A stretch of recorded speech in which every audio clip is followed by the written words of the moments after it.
get hurt? Was it the guy who fell on you? Or? No, it was actually, there was a 3rd and 1 that got reviewed to Josh through a quick slant. I don't know if you guys saw, but my foot kind of slipped about 3, 4, 5 inches, and I ended up falling down. Got up and just kind of felt just a little tight in my hamstring, and then as I was trying to go down on that next play, I got up after the hit, felt fine.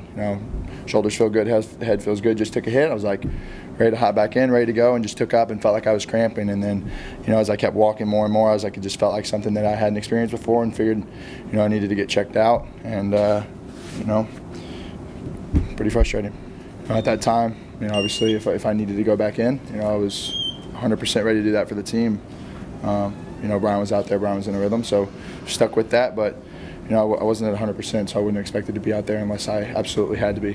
There was nothing catastrophic in that first half that really hurt us. We felt like we still had a lot of things that we wanted to put together and do, and was really excited about plays that we still had left in the game plan. So, more than anything, I'm going to continue to use the word frustrated. I mean, this is never done anything like this, whether it's been playing since I was a kid in any sport, football, baseball, basketball, never had anything like this. So it was really new to me and really frustrating because, I think I've put in 2 really good weeks of practice and really, working extremely hard to get on top of this stuff and stay down. I want to be out there with those guys, and it's frustrating when you can't.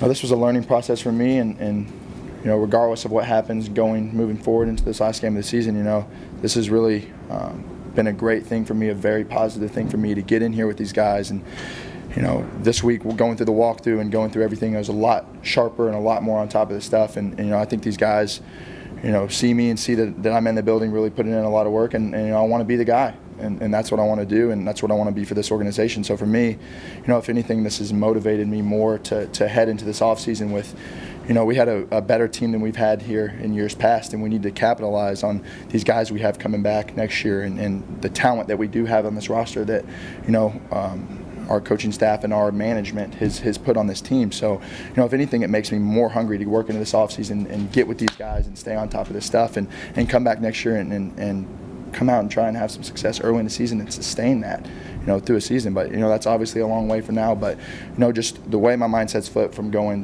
being a guy that you never know when you're going to get a chance to get in, have to stay on top of yourself, to being the guy for a couple weeks. And, felt like I'm making progress throughout the weeks, felt like I'm making more progress throughout this game. And then to be sidelined by that is, it's tough. It hurts me and eats at me to not be out there with those guys.